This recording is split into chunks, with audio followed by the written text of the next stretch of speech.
اے نبی تم نے دیکھا اس شخص کو، اس کے حال پر غور کیا جس نے اپنی خواہش نفس کو اپنا الہ بنا لیا ہے؟ اللہ اکبر، الہ، لا الہ الا اللہ، کلمہ توحید کا مرکزی لفظ یہاں آ رہا ہے، من اتخذ الہہ ہواہ، جس نے اپنی خواہش نفس کو اپنا معبود بنا لیا، الہ بنا لیا۔ افانت تکون علیہ وکیلا، کیا آپ ایسے شخص کی کوئی ذمہ داری لے سکتے ہیں؟ سود حرام ہوا کرے جی، حرام ورام، ہمارا دھندا جو ہے وہ آگے بڑھ نہیں سکتا، تو اللہ کے حکم کو پیچھے ڈالا، نفس کے تقاضے کو آگے رکھا۔ کون معبود ہے آپ کا؟ نام عبداللہ رکھیے، نام عبد الرحمن رکھیے، ہے عبد النفس، نفس کے بندے، نفس کے غلام۔ یہ میں نے یوں سمجھیے کہ جیسے میں نے ہجرت اور جہاد کی ڈیفینیشنز کی تھی۔ ہجرت کا بیس کیا ہے؟ پوچھا گیا ایو الہجرت افضل ہو یا رسول اللہ، اے اللہ کے رسول بتائیے سب سے اعلیٰ ہجرت کون سی ہے، افضل؟ فرمایا ان تہجر ما کرہ ربک، ہر اس چیز کو چھوڑ دو جو تمہارے رب کو پسند نہیں۔ آج رات ہی سے آپ ہجرت شروع کر سکتے ہیں۔ جائزہ لیجئے کیا کیا چیزیں میری زندگی میں خلاف شریعت ہے، جو اللہ کو ناپسند ہے، فیصلہ کیجئے کہ آج کے بعد نہیں ہوگی، ہجرت شروع ہو گئی، افضل الہجرہ، سب سے افضل ہجرت شروع ہو گئی۔ لیکن ٹاپ پر لے جائیے تو یہ ہجرت جب اللہ کے دین کو قائم کرنے کی جدوجہد اس مرحلے پر آ جائے کہ اب باطل کے ساتھ ٹکراؤ ہے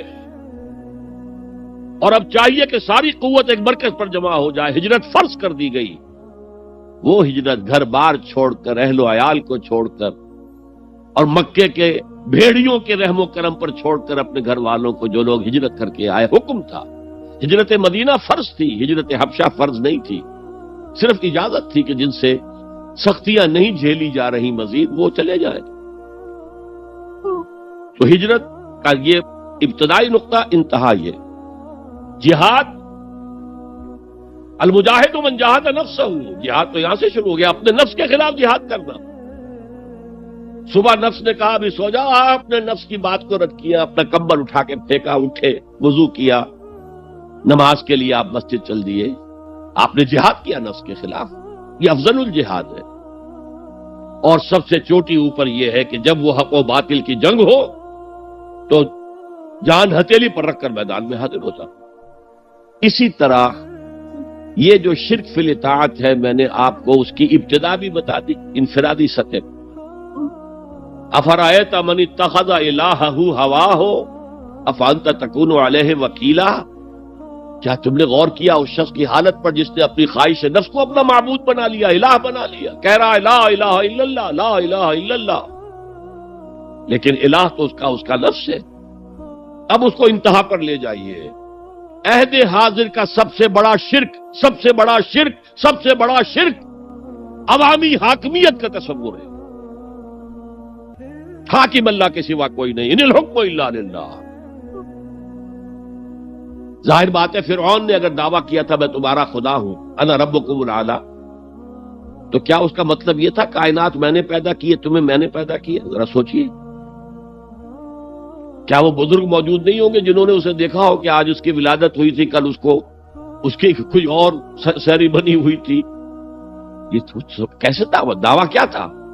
میرا حکم چلے گا، میں نہیں جانتا، الیس لی ملک مصر، مصر کی حکومت میری ہے کہ نہیں؟ یہ دعویٰ تھا، یہ خدائی کا دعویٰ۔ کسی زمانے میں وہ فرد ہوتے تھے، نمرود ہوتے تھے، نماردہ، فراعنہ۔ جمال عبد الناصر نے نعرہ لگایا تھا نحن ابناء الفراعنہ، بڑے فخر کے ساتھ ہم فرعونوں کی اولاد۔ اور صدام نے لگایا تھا نعرہ نحن ابناء النماردہ، ہم نمرودوں کی اولاد۔ عراق کے بادشاہوں کا لقب نمرود تھا اور مصر کے بادشاہ فراعنہ تھے، فرعون تھے۔ زمانے کا جب ارتقاء ہوا ہے اور اس میں فیصلہ کن کام جو ہے وہ حضور نے صلی اللہ علیہ وسلم، جب حضور کی حیات طیبہ کے بعد خلافت انفرادی سے اجتماعی ہو گئی، جب تک نبوت جاری تھی نبی ہی خلیفہ ہوتا تھا اللہ کا، اس کی ہاٹ لائن اللہ کے ساتھ وحی کی لگی ہوئی ہے، ادھر سے حکم آتا ہے وہ امپلیمنٹ کرتا ہے، جہاں اس کا حکم نہیں ہے وہ اپنا بیسٹ ججمنٹ استعمال کر کے فیصلہ کرتا ہے۔ یہی ہے وائس جرنسی، یہی ہے خلافت، ایسنس آف خلافت یہی ہے۔ جیسے وائس رائے دلی میں ہوتا تھا، ہمارا بادشاہ یا ملکہ تو انگلستان میں ہوتے تھے، اب جو ہز میجسٹیز گورنمنٹ یا ہر میجسٹیز گورنمنٹ سے حکم آیا، وائس رائے اس میں کوئی تغیر و تبدل نہیں کر سکتا، he has to implement it as such. جہاں کوئی حکم نہیں ہے تو وہ مقام پر بیٹھا ہے، آن دی اسپاٹ ہے، حالات کو دیکھے اور جو مملکت اور کنگڈم کی مصلحت میں سب سے بہتر نظر آئے وہ فیصلہ کر لے۔ لیکن حضور پر نبوت ختم تو خلافت کلیکٹیو ہو گئی، خلافت المسلمین۔ اگرچہ شروع میں امیر المومنین کہا جاتا تھا، کچھ عرصے کے بعد خلیفت المسلمین یہ اصطلاح جو ہے وہ عام۔ اسی طرح انفرادی ملوکیت کی بجائے اجتماعی ملوکیت کا تصور جو ہے شیطان نے پٹی پڑھائی۔ ابلیس کی مجلس شورا جو اقبال کی بڑی ہی یوں سمجھیے کہ اہم ترین نظموں میں سے، امت مسلمہ کے نام پیغام پر مشتمل وہ نظم جو ہے، اور وہ ان کے آخری ایام کی ہے، اور وہ ان کی زندگی میں چھپی بھی نہیں تھی، ارمغان حجاز ان کے انتقال کے بعد چھپی ہے، جس میں آخری جو کلام تھا فارسی اور اردو دونوں کا جمع کر دیا گیا، ورنہ اس سے پہلے فارسی علیحدہ چھپتی تھی کتابیں، اردو کی علیحدہ، لیکن اب اتنا کم تھا کہ ان کے لیے علیحدہ کتابیں شائع کرنا مناسب نہیں سمجھا گیا۔ ابلیس نے مجلس شورا بلائی، ایک مجلس شورا کے جو رکن نے کہا کہ دیکھو جمہوریت کا دور آ گیا ہے، اب ہماری ابلیسیت کو تو بڑا خطرہ ہے، ابلیسی نظام تو ختم ہو جائے گا، جمہوریت توڑ دی بندوں نے آقاؤں کے خیموں کی تناب، یہ تو عوام نے جو ہے اپنے آقا بیرنز اور لارڈز اور بادشاہوں کے خیموں کی تنابیں توڑ دی، گرا دیے خیمے، یہ تو انقلاب آ رہا ہے، میرے آقا وہ جہاں زیر و زبر ہونے کو ہے، جس جہاں کا ہے فقط تیری سیاست پر مدار۔ ابلیس کیا کہتا ہے بڑے ٹھنڈے انداز میں، ہم نے خود شاہی کو پہنایا ہے جمہوری لباس، جب ذرا آدم ہوا ہے خود شناس و خود نگر۔ آج آدمی میں ایک سیلف امپورٹنس پیدا ہو چکی ہے۔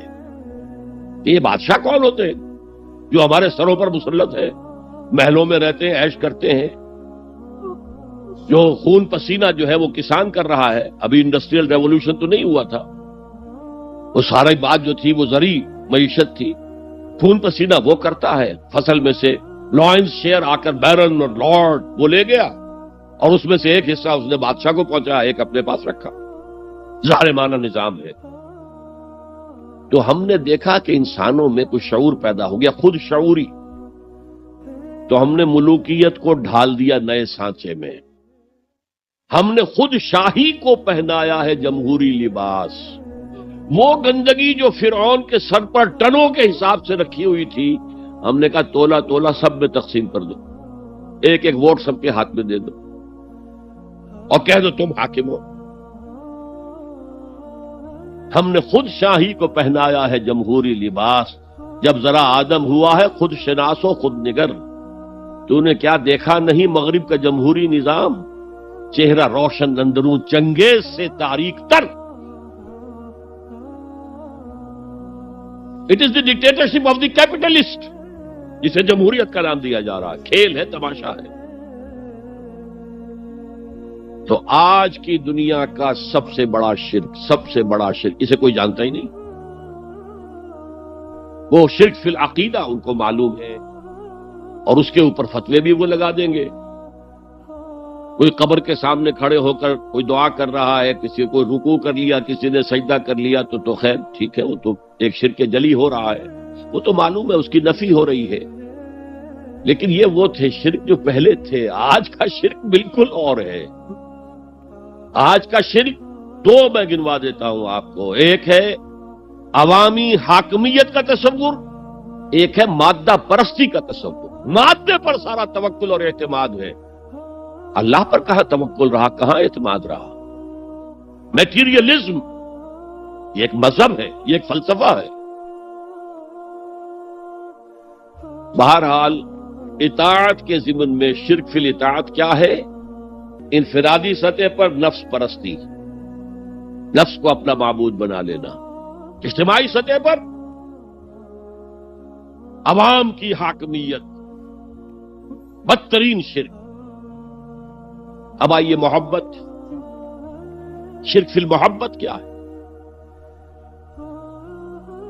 اگر کسی بھی شے اور کسی بھی انسان کی محبت اللہ کی محبت سے بڑھ جانا تو دور کی بات ہے، برابر بھی آ کر ہم نشین ہو گئی، بیٹھ گئی، تو یہ شرک ہے.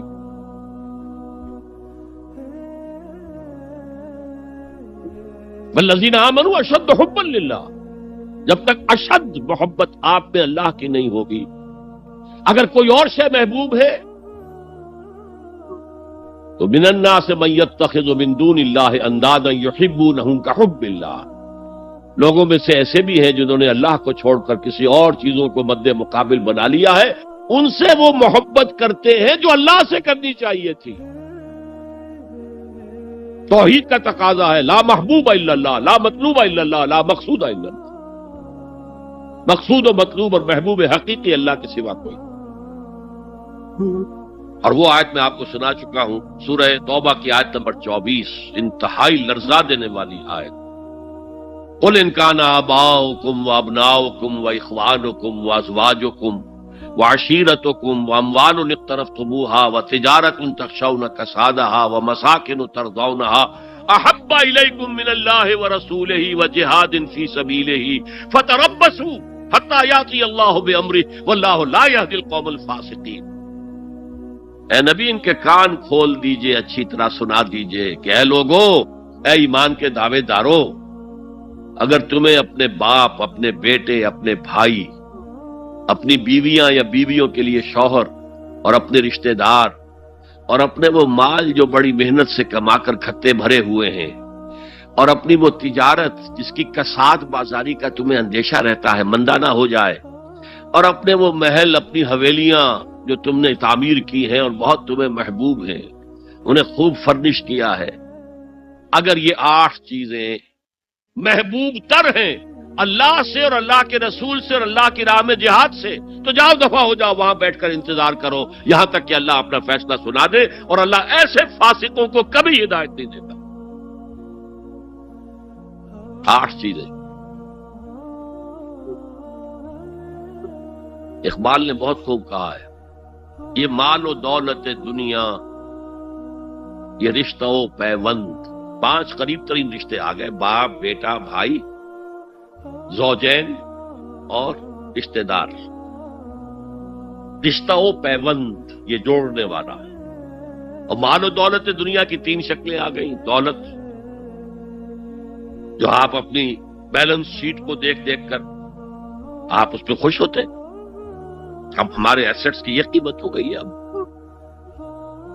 اور وہ مکانات جو آپ نے بنائے ہیں بڑے محبوب ہیں، اور ایسے بنائے ہیں، قرآن مجید میں آتا ہے لعلکم تخلدون، ایسے بنا رہے ہیں تمہیں ہمیشہ رہنا ان مکانوں کے اندر. اور وہ کاروبار جن میں تمہیں اندیشہ رہتا ہے کہ کہیں کساد نہ ہو جائے، کوئی ڈپریشن نہ آ جائے. یہ 8 چیزیں، یہ مال و دولت دنیا 3، یہ رشتہ و پیوند، بتان وہم و گما لا الہ الا اللہ، یہ سب وہم و گمان کے بت ہیں جن کی پرستش میں تم لگے ہو. ان سب کی پرستش چھوڑو تو لا الہ الا اللہ کا حق ادا ہو. اب اس اصول کو بھی اپلائی کرنا شروع کیجئے. آئیے انڈیویجول لیول پر. دولت کی محبت، اگر آپ کو دولت کی محبت آمادہ کرتی ہے کہ اللہ کے حدود کو پامال کریں، حرام ذرائع استعمال کریں، دولت آنی چاہیے، حلال سے ہو، حرام سے ہو، جائز سے ہو، ناجائز سے ہو، بائی ہوک اور بائی کروک دولت آنی چاہیے، تو آپ کی محبوب حقیقی کون ہوئی؟ دولت. یہ دولت آپ کی معبود ہے. کون بڑے سے بڑا موحد اس شرک کا احساس رکھا؟ اور حضور نے اس قدر کلیئر فرمایا ہے، تعس عبد الدینار و عبد الدرہم، ہلاک ہو گیا یا ہلاک ہو جائے، یہ کلام خبریہ ہے یا یہ بددعا ہے؟ تعیس عبد الدینار و عبد الدرہم، درہم و دینار کا بندہ ہلاک ہو جائے۔ نام عبد الرحمن ہے، حقیقت میں عبد الدینار ہے، عبد الدرہم۔ درہم و دینار آنے چاہیے، جائز سے یا ناجائز سے، حلال سے یا حرام سے، صحیح سے یا غلط سے، بائی حق اور بائی پرو۔ تو معبود کون ہوا؟ ہمارے ہندو بھائیوں نے کیا کیا؟ لکشمی دیوی دولت کی دیوی ہے، اس کی پوجا کرتے کس لیے؟ مطلوب کیا ہے؟ دولت۔ اس کی پوجا وہ خوش ہو جائے تو دولت ملے گی۔ ہم نے کہا ہٹاؤ جی اس دیوی کو بیچ میں سے، ہم براہ راست ہی پوج لیں گے، بس یہی تو فرق کیا ہے نا۔ عبد الدینار و عبد الدرہم، یہ ہے انفرادی سطح پر شرک فی المحبت، جو روح عبادت ہے، جو عبادت کی جان ہے، محبت، غایت الحب ما غایت الذل والخضوع، اور ٹاپ پر لے آئیے۔ آج کی دنیا اجتماعیت کے میدان میں اگرچہ اب زمانہ بدل رہا ہے، لیکن تقریباً 1 صدی سے نیشن سٹیٹس، وطن کی بنیاد پر قومیت، وطن محبوب ترین شے، جو شے میرے وطن کے لیے صحیح ہے وہ میں کروں گا، چاہے وہ غلط ہو، وہ حرام ہو، اللہ کے قانون کے خلاف ہو، لیکن میرے وطن کے لیے ہوگا۔ وطن زندہ باد، یہ وطن پرستی۔ اس وطن پرستی کے مذہب کی ایک نماز بھی ہے، ترانہ ہو رہا ہے تو کھڑے ہو جاؤ، قنوت، کھڑے ہو جانا عبادت کا حصہ ہے۔ اس کا جھنڈا سلامی دو۔ یہ وطن کے معبود کے ریچولز ہیں، مذہب وطنیت۔ اسی لیے اقبال نے کہا تھا، اس کو سمجھا نہیں کسی نے، اس دور میں میں اور ہے، جام اور ہے، جم اور، ساقی نے بنا کی روش لطف و ستم اور، تہذیب کے آزر نے ترشوائے صنم اور۔ آج کا صنم، آج کا بت کون ہے؟ تہذیب کے آزر نے ترشوائے صنم اور، مسلم نے بھی تعمیر کیا اپنا حرم اور، ان تازہ خداؤں میں بڑا سب سے وطن ہے، جو پیرہن اس کا ہے وہ مذہب کا کفن۔ خدا پرستی، یہ وطن کی لکیر سے تم اور ہو گئے، میں اور ہو گیا۔ لکیر، انسانیت منقسم، جو تمہارے وطن کے لیے ٹھیک ہے وہ تم کرو گے، چاہے وہ اخلاقاً غلط، اور جو میرے وطن کے لیے ٹھیک ہے وہ میں کروں گا، چاہے اخلاقاً غلط۔ یہ کون سا دین ہے؟ یہاں تو وطن تمہارا معبود بن گیا۔ پاکستان میں بڑا شور اٹھا تھا جب میں نے کہا تھا کہ جھنڈے کو سلامی دینا شرک ہے، اور ترانے کے وقت کھڑا ہو جانا شرک ہے۔ اور میں کبھی بھی تقریبات میں جاتا ہوں، اقبال ڈے ہو رہا ہے، کچھ اور ہو رہا ہے، میں ان تقریبات کا مقرر نہیں ہوں، لیکن جب بہت زور دیتے ہیں چلا جاتا ہوں، لیکن وہاں ترانہ پڑا جاتا ہے میں بیٹھا رہتا ہوں، میں کھڑا نہیں ہوتا، اور اس پر چیمے گوئیاں ہوتی ہیں اخبارات کے اندر، لیکن میرے نزدیک یہ وطن کی نماز پڑھ رہے ہو، تمہارا یہ قنوت اور وطن کا ترانہ، اس میں حمد ہو رہی ہے وطن کی، یہ کیا ہے؟ آج کے دور کا بدترین شرک، شرک فی المحبت۔ آگے چلیے، شرک فی الدعا، کسی کو مت پکارو کسی مدد کے لیے سوائے اللہ۔ وَأَنَّ الْمَسَاجِدَ لِلَّهِ فَلَا تَدْعُوا مَعَ اللَّهِ أَحَدًا، اللہ کے ساتھ، یعنی ایک تو یہ کہ اللہ کو چھوڑ کر کسی کو پکارنا، ایک ہے اللہ کے ساتھ پکارنا، اللہ کو بھی پکارنا، اوروں کو بھی پکارنا۔ بدترین شرک ہے دعا اللہ کے لیے، ندا اللہ کے لیے۔ اس کا بھی ذرا میں تجزیہ کر دوں گا۔ دیکھیے، ایک ہے عام مادی قوانین دنیا کے جو ہے اس کے تحت کسی سے مدد چاہنا. بھائی ذرا مجھے پانی پلا دینا، یہ بھی آپ نے مدد چاہی ہے نا. حضور کے بارے میں تو آیا ہے کہ آپ اتنے خوددار تھے صلی اللہ علیہ وسلم کہ اگر سواری پر ہوتے تھے اور آپ کا کوڑا نیچے گر جاتا تھا تو کسی سے یہ نہیں کہتے تھے کہ یہ کوڑا مجھے اٹھا کے دے دو، بلکہ خود سواری سے اتر کر کوڑا اٹھاتے تھے. تو یہ جو قانون مادی ہے اس کے تحت مدد مانگنا کوئی بری بات نہیں ہے، کوئی غلط بات نہیں. ماورائی اعتبار سے، غیبی اعتبار سے کسی سے مدد مانگنا کسے باشد کوئی ہو، شرک فی الدعاء. ان المساجد للہ فلا تدعوا مع اللہ احدا. ایک ہے استعارتن اقبال کہتا ہے ہمالا اے فصیل کشور ہندوستان. تو یہ خطاب بالکل ایک استعارہ سا ہے. اسی معنی میں مولانا حالی نے اپنی مسدس کے اختتام پر جو مناجات لکھی ہے، اے خاصہ خاصان رسول وقت دعا ہے، امت میں تیری آ کے عجب وقت پڑا ہے. وہ دی جو بڑی شان سے نکلا تھا وطن سے، پردیس میں وہ آج غریب الغربا ہے. تو اس معنی میں اس لفظ استعمال ہو جائے تو اس پر بہت زیادہ الرجک بھی نہیں ہونا چاہیے. لیکن غیبی طور پر کسی کے بارے میں یہ عقیدہ رکھ کر کہ وہ میری مشکل کشائی کر سکتا ہے، حاجت روائی کر سکتا ہے، میری مدد کر سکتا ہے، یہ شرک ہے. اور اس کے شرک ہونے میں کوئی شک نہیں. ان المساجد للہ فلا تدعوا مع اللہ احد. آپ دیکھیے ہمارے یہ فرشتے یہاں بیٹھے ہیں نا، ہم کہہ سکتے ہیں ذرا بھائی میرا یہ کام کر دینا؟ نہیں کہہ سکتے. جبرائیل کو پکار سکتے ہیں، اے جبرائیل ذرا میرا یہ کام کر دینا؟ نہیں. وہ عالم غیب کی شے ہے. کسی ولی اللہ کی روح کو پکار کر کہنا کہ میری یہ مشکل دور کر دے، نہیں. اللہ سے کہیں، اللہ کو پکارے، اللہ جس کے ذریعے سے چاہے آپ کی ضرورت پوری کر دے.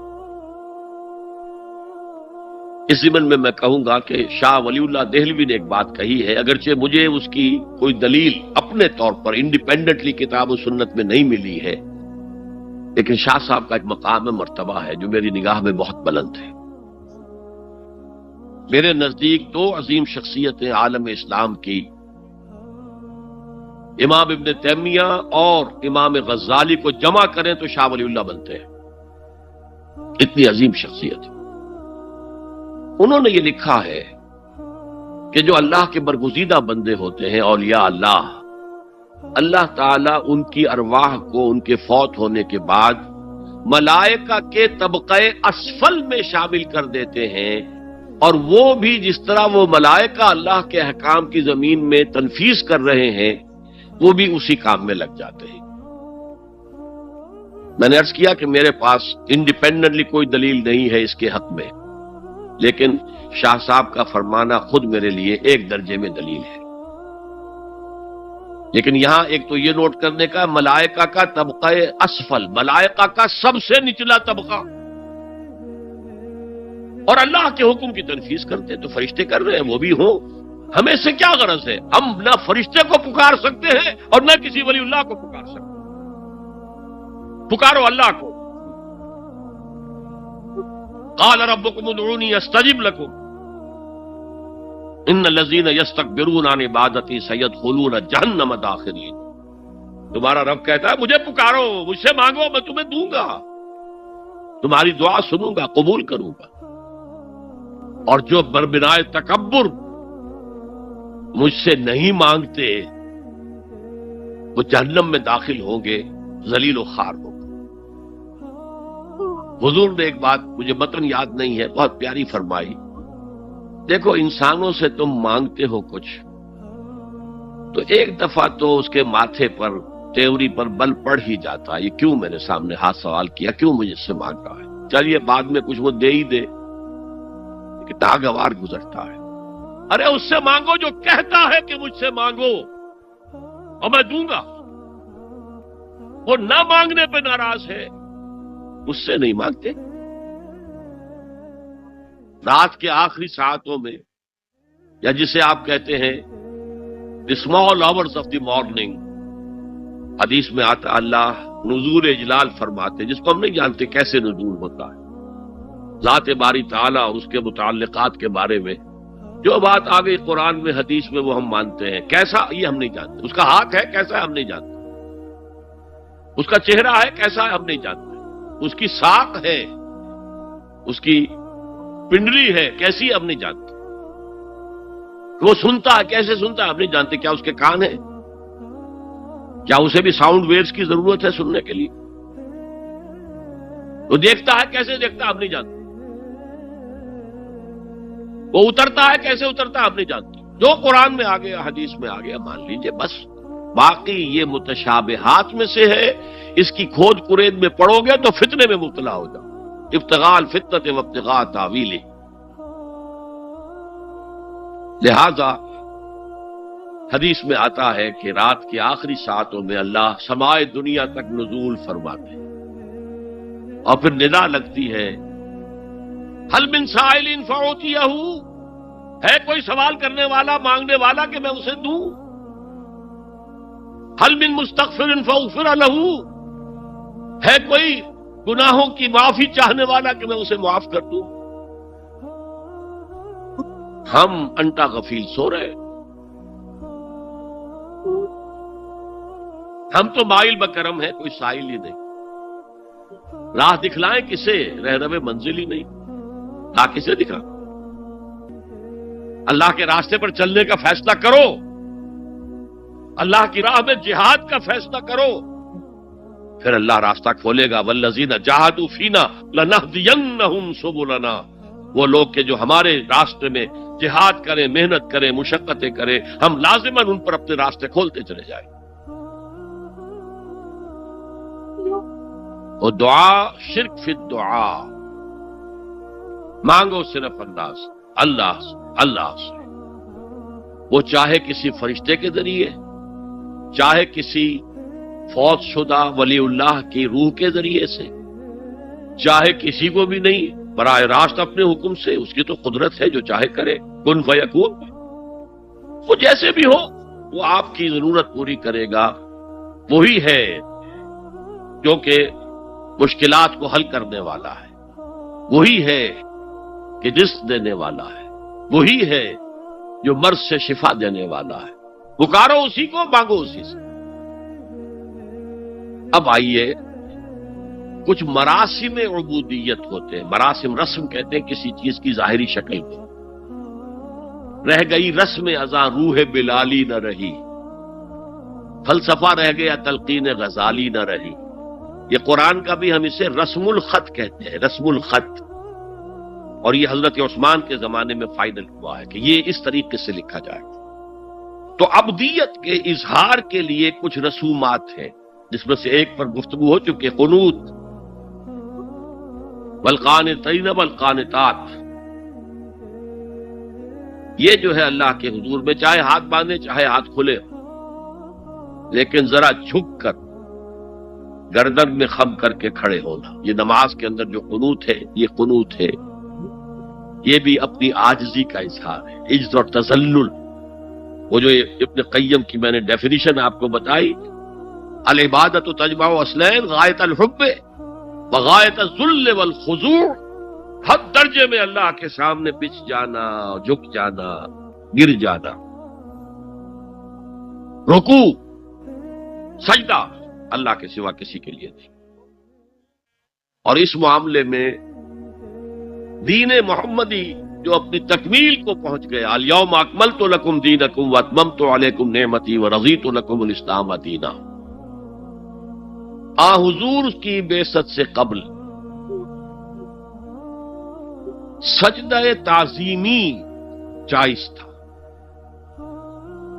کسی شخص کی تعظیم کے لیے، اس کی عزت کے لیے اس کے سامنے سجدہ کرنا جائز تھا۔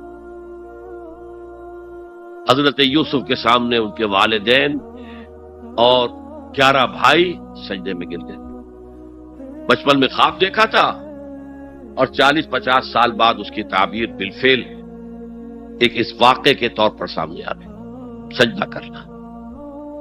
جھکنا، سجدہ کرنا، یہ جائز تھا سجدہ تعظیم۔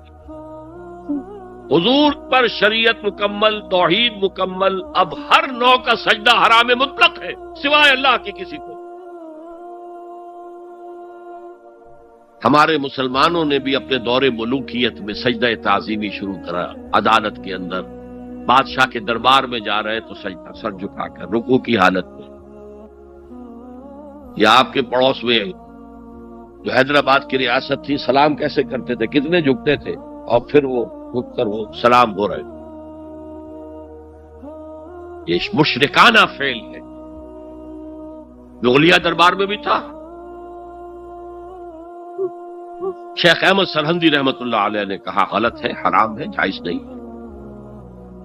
دربار میں شکایت پہنچ گئی، آخر مخبری کرنے والے بھی تھے، حاسد بھی تھے، وَمِن شَرِّ حَاسِدٍ إِذَا حَسَدَ۔ طلبی ہو گئی، بلایا گیا دربار میں حاضری، اور ایسا اہتمام کیا گیا کہ جب حضرت مجدد آگے آئے بادشاہ تک جانے کے لیے تو درمیان میں ایک دیوار سی حائل کر کے اس میں کھڑکی کھول دی کہ اس میں سے جھک کر گزریں گے نا تو رکوع کسی درجے میں تو ہو جائے گا۔ رکوع بھی سجدے ہی کی ایک شکل ہے، سجدے کا ہاف کہہ لیجئے، لیکن یہ کہ جب آیات سجدہ آتی ہے قرآن مجید میں، وہ عام نمازوں میں دیکھتا ہوں کہ وہ آیات سجدہ والی آیات پڑھی نہیں جاتی، حالانکہ ان کی ایک خاص کیفیت ہے۔ تراویح میں تو پڑھی جاتی ہے، لیکن پہلے بتا دیتے ہیں کہ یہ دوسری رکعت میں یا پہلی رکعت میں سجدہ آ رہا ہے تو لوگ تیار ہوتے ہیں۔ رکوع بھی اگر فوراً ہو جائے آیت سجدہ کے بعد تو اس سے بھی اس سجدے کا حق ادا ہو جاتا۔ بہرحال حضرت شیخ مجدد رحمت اللہ علیہ دربار میں آئے تو اس کھڑکی میں سے پہلے پاؤں گزارے، پھر اپنا سر نکالا، پھر جیل میں ڈال دیے گئے، کوئی پرواہ نہیں۔ حاضر ہوا میں شیخ مجدد کی لحد پر، وہ خاک کے ہے زیر فلک مطلع انوار، گردن نہ جھکی جس کی جہانگیر کے آگے، جس کے نفس گرم سے ہے گرمی احرار، وہ ہند میں سرمایہ ملت کا نگہباں، اللہ نے بر وقت کیا جس کو خبردار۔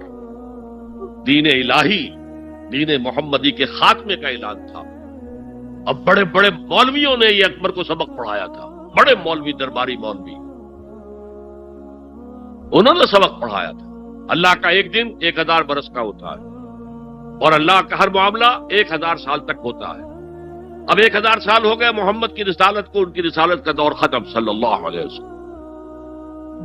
اب دوسرا 1000 سال، اسی لیے الف ثانی کہتے ہیں نا، الف ہزار کو کہتے ہیں الف ثانی۔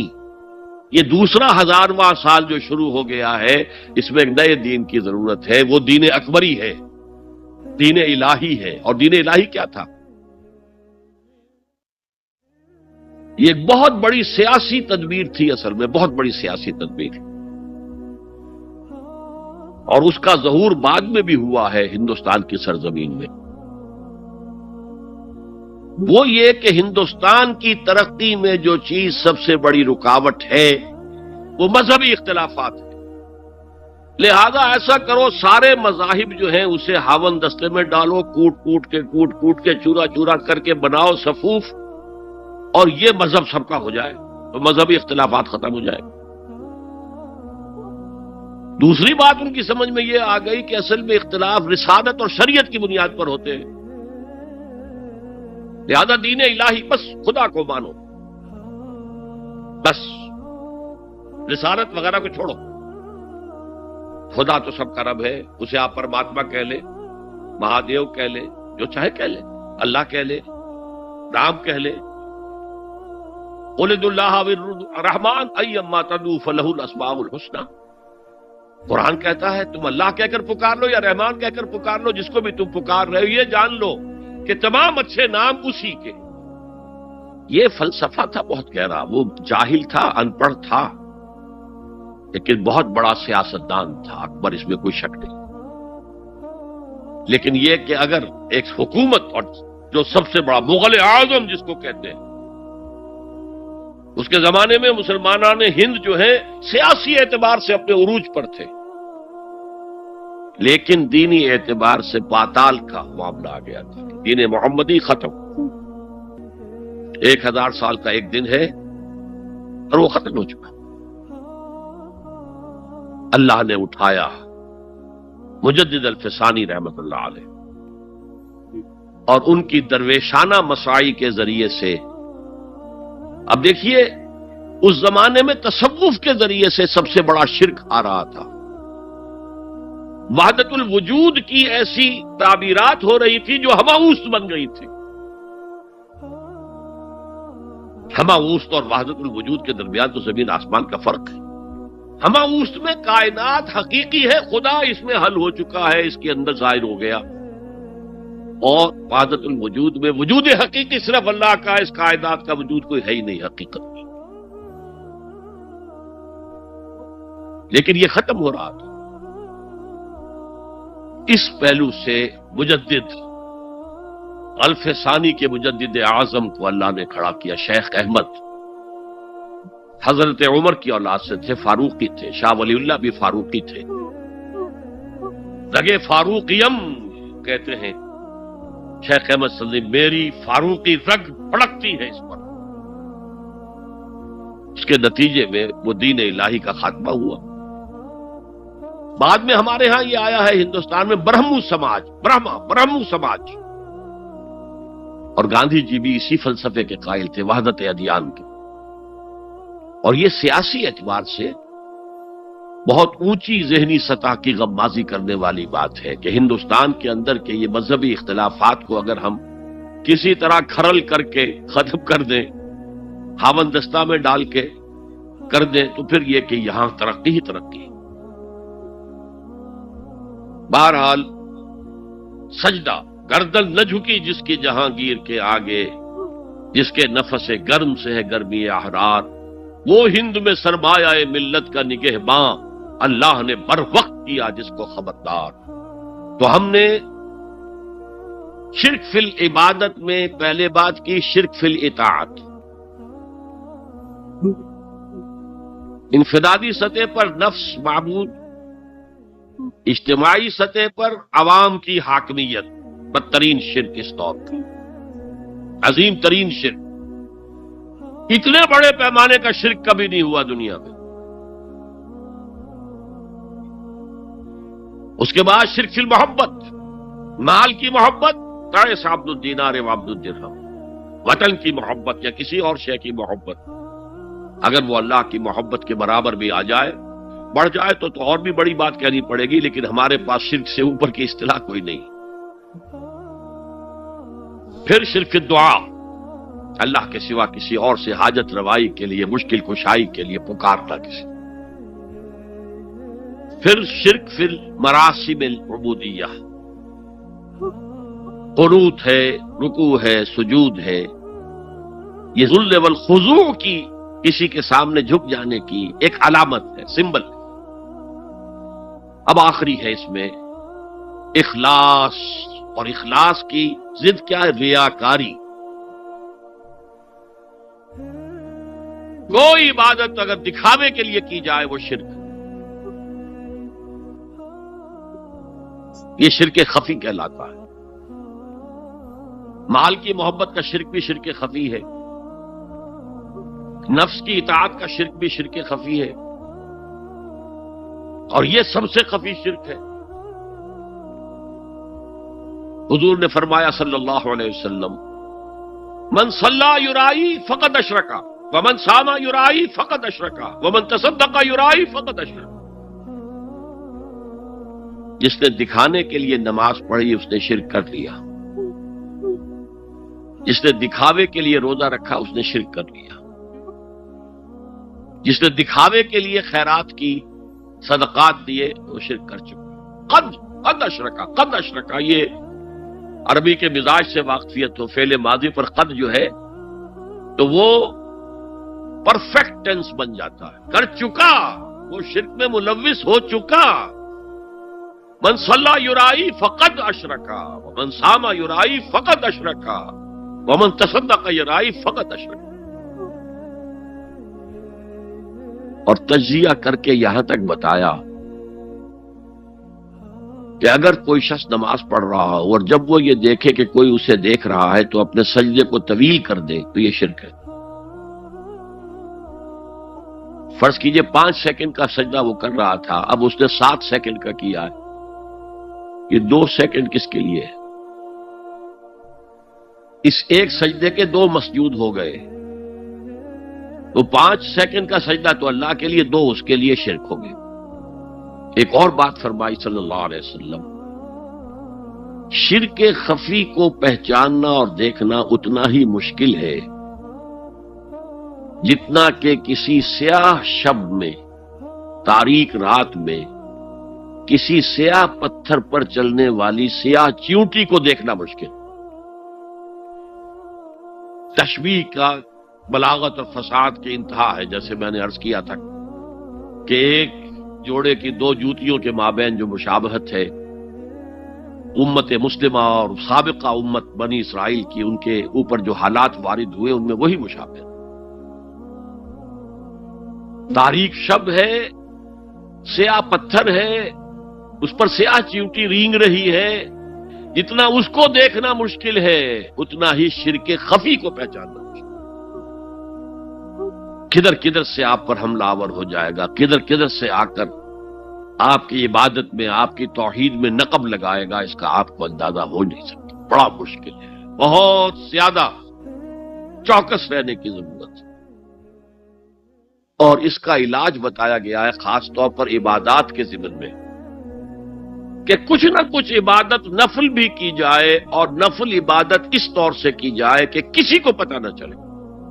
اب ہمارا حال یہ ہو گیا ہے کہ ساری، اگر کوئی عشاء کی 17 رکعتیں پڑھتا ہے، سب کی سب مسجد میں پڑھتا ہے، حالانکہ صحابہ کے دور میں مسجد تھی فرائض کی ادائیگی،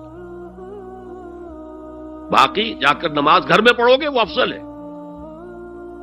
اور نوافل تو خاص طور پر اگر کسی کو تہجد کی توفیق ہو گئی ہے تو کسی نہ کسی طرح ڈھنڈورا پیٹے گا، اسے جی کیا کرے، رات کو جاگنا ہوتا ہے، طبیعت جو ہے بڑی بھاری رہتی ہے، ہو گیا اپنا ڈھنڈورا پیٹ دیا،